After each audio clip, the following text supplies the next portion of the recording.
Okay, guys, what we have here today is a Robert Herder paring knife, Wharncliffe style.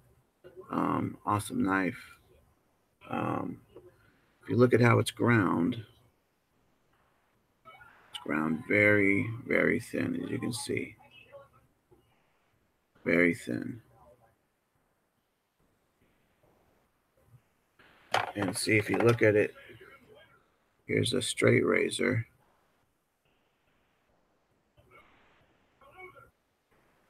Now, if you compare the two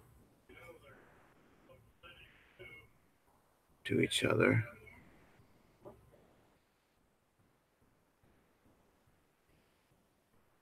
you can see that that this is just as thin as this one. The paring knife is just as thin as this one. Roman Landis sent this to me, and I've mistakenly before referred to him as Dr. Landis. I think I got that mixed up between him and Dr. Verhoeven, but he informed me he's an engineer. So sorry about that, guys. I've got some other knives, some thicker knives. Ontario, Old Hickory. You can see the difference, thickness. And I've got some knives thinner than that one. I've got the E. Perez that Luis sent for me. Luis is from Portugal. This knife is from Portugal. So that's the thinness of the edge. This is a pretty thin knife. You can see compared to this. And I've got the Victorinox. See how thinly ground the Victorinox is compared to this. The Victorinox is really thin. It's not as thin as this, but it's one of the thinner knives you can get. But they have these now on Amazon, and they have the chef's knives, the utility knives, the Santuku knives, and they have these in spear point, and I think also in stainless, because you see this one has a little bit of staining right there. And luckily, it's mostly black staining. There was just a little bit of red, but you can just scrub it off with the green scrubby part on your sponge or some steel wool, and it's fine. I want to show some cutting into an apple. Here's a straight razor. Oh, I'm gonna just 2 fingers, guys. 2 fingers and a thumb. So it just slides right in. Slides right in. Look at it. Look at that. This is the Victorinox. A little bit harder to go in. Does pretty well. It's a pretty thin knife. And now here's for the thicker knife.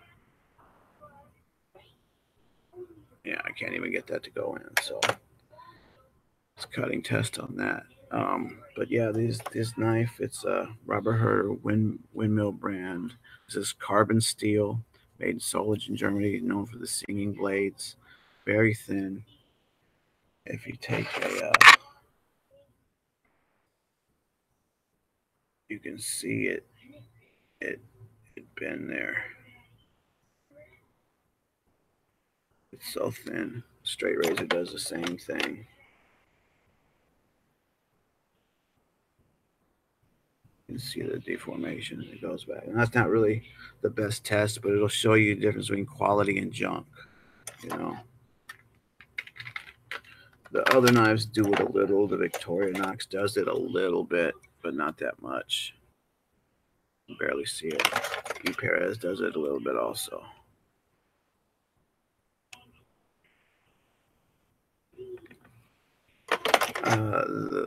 This won't do it at all. But this has been reground. I've thinned this knife out a lot and turned it into a kind of a convex grind. It was a saber grind, really thick, but I thinned it out a lot. So this has been reground. All these knives have been sharpened by me.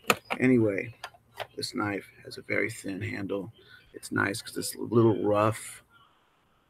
You can hear that. It's a little rough. But when it gets wet, it really grips in the hand well. Also, that's the thin handle. You can move it around easy. These are for peeling and little fine delicate angles. So the thin handle is good. if you ask me for that type of stuff. Easy to sharpen, just a couple swipes because you literally have just a micro bevel there. See, there's the edge, and there's the micro bevel. There's the edge, and there's the micro bevel. You can barely see it. The edge is a micro bevel. It's ground that thin.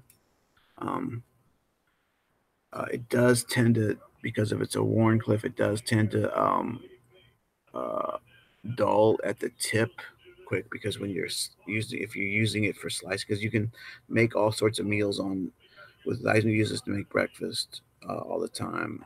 Cut potatoes and stuff, so it'll go right through a potato, right through a potato, no problem.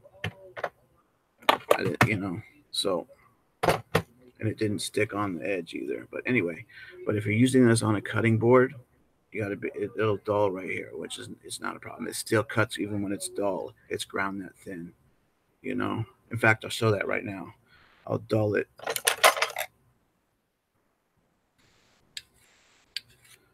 See, just dulled it. You get a piece of paper.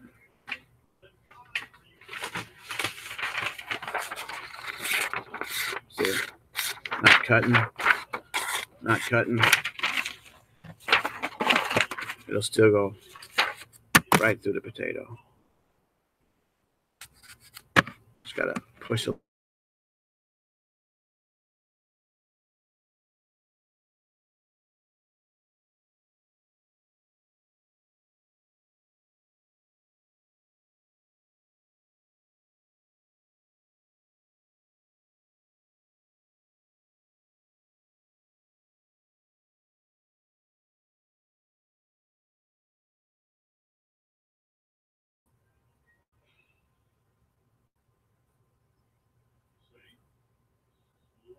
Okay, everybody, take it easy.